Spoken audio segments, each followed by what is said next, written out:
5 generations of RAM, 20 years of evolution, and most people have absolutely no idea what actually changed between them. Today we're fixing that.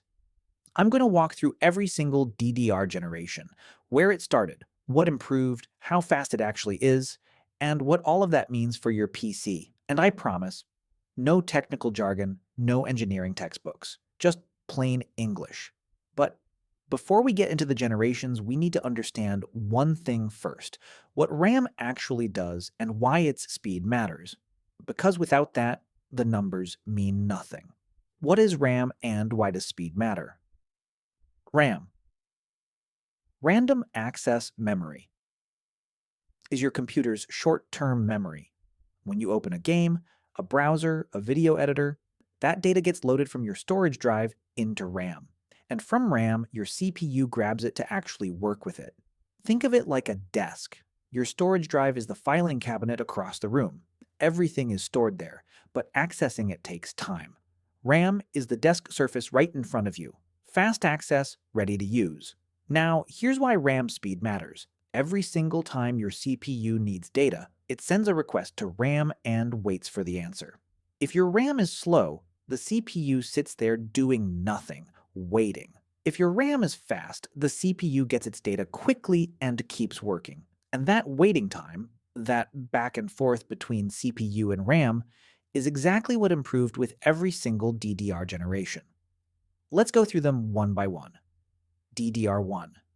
The beginning, released around the year 2000, DDR stands for double data rate. And that name comes from one key improvement over the older SDRAM standard. DDR could transfer data twice per clock cycle instead of once. That was a big deal at the time. Speeds ranged from 200 MHz to 400 MHz. Peak bandwidth was around 3.2 gigabytes per second. Voltage was 2.5 volts. Now here's how to picture DDR1 in action. Imagine your CPU sends a message to RAM asking for data. That message travels down the road. DDR1 is like sending that message by bicycle. It gets there, it comes back. But it takes a while. Your CPU is sitting at its desk, drumming its fingers, waiting, and waiting. The data eventually arrives and the CPU can finally do its job.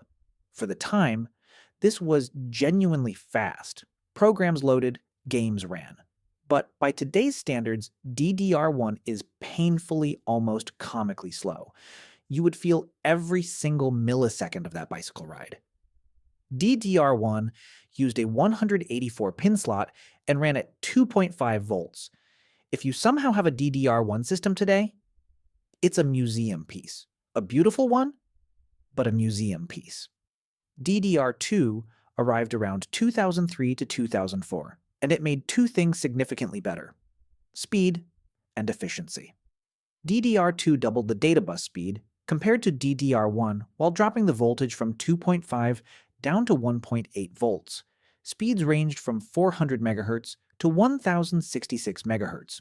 Bandwidth went up to around 8.5 gigabytes per second at the top end. Going back to our road analogy, DDR2 is like replacing that bicycle with a motorcycle. The journey is faster. Your CPU still has to wait, but noticeably less than before. Programs snap open more quickly. Multitasking feels smoother. The latency, that round-trip delay time, actually got slightly worse compared to DDR1 on paper because the internal clock didn't scale as fast as the data bus. But in real-world use, the higher bandwidth more than made up for it. Everything just felt faster. DDR2 switched to a 240-pin slot, physically incompatible with DDR1. You couldn't mix them even if you wanted to. DDR2 had a good run. It powered a whole generation of gaming PCs and was the standard through most of the mid-2000s. DDR3 launched around 2007, and it absolutely dominated.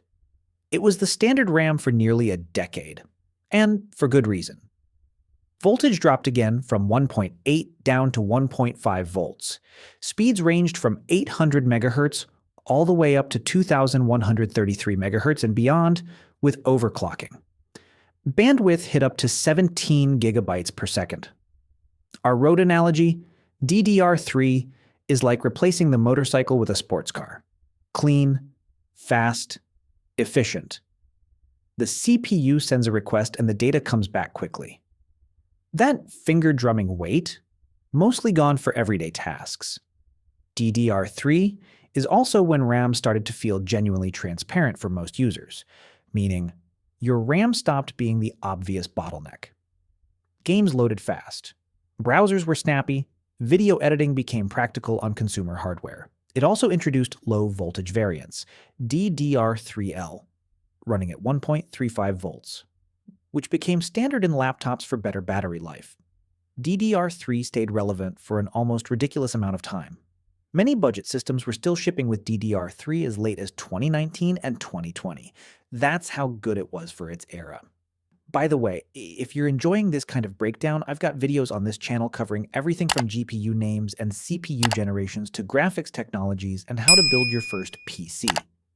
Every video is the same format. Real explanations, no jargon, plain English. Link is in the description, and there's a playlist on the channel page. Okay, back to RAM. DDR4 launched in 2014 alongside Intel's Haswell E platform, and it's probably what's inside your PC right now. Voltage dropped to 1.2 volts. Standard speeds start at 2,133 MHz and go up to 3,200, 3,600, 4,800 MHz and beyond with XMP profiles. Bandwidth can exceed 25 GB per second. Back to our analogy. DDR4 is like upgrading from a sports car to a highway. Multiple lanes, higher speed limits, vastly more capacity. Your CPU fires off a request and the data comes flying back. For gaming, for editing, for everything. DDR4 is smooth. One of the big improvements in DDR4 was the bank architecture. More banks operating in parallel means better handling of multiple simultaneous data requests. Translation. Multitasking got dramatically better. DDR4 also brought wider adoption of dual-channel configurations, running 2 sticks instead of 1, effectively doubling the memory bus width and bandwidth. If you have 2 RAM sticks in your system right now, that's exactly what you're using, and it makes a real difference. DDR4 had the longest commercial lifespan of any DDR generation. From 2014 through to 2023, almost every mainstream consumer PC ran DDR4, Intel 12th Gen, AMD Ryzen 3000 and 5000 series, all DDR4. It's proven, reliable, and still completely capable today. DDR5 is the current standard, launching officially in 2021 with Intel's Alder Lake platform and AMD's Ryzen 7000 series. The jump from DDR4 to DDR5 is the biggest architectural overhaul in DDR history. Starting speeds are 4,800 MHz. That's already faster than most DDR4 overclocks. Current mainstream speeds are 6,000 to 7,200 MHz. High-end kits push past 8,000 MHz. Bandwidth can exceed 50 GB per second per channel. Voltage actually went up slightly to 1.1 volts at the controller level, but DDR5 moved the voltage regulator onto the RAM stick itself instead of the motherboard, which allows for much tighter power delivery and better stability at high speeds. DDR5 also doubled the burst length and added 2 independent 32-bit channels per stick instead of one 64-bit channel. That means each individual DDR5 stick has better internal parallelism than a full DDR4 dual-channel setup. Road analogy. DDR5 isn't a road anymore. It's a multi-lane superhighway with a dedicated express lane for the CPU. Data doesn't travel to your CPU, it practically teleports. The real-world impact is most visible in CPU-intensive tasks.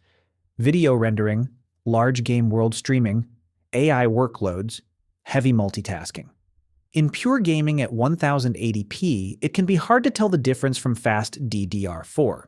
But in everything else, especially future-facing workloads, DDR5 has headroom that DDR4 simply cannot match. One important note, DDR5 is not backward compatible with DDR4. New platforms need new RAM, Intel 12th Gen, and later support to DDR5. AMD Ryzen 7000 requires DDR5. You cannot mix generations. And there it is. DDR1 through DDR5. Every generation explained.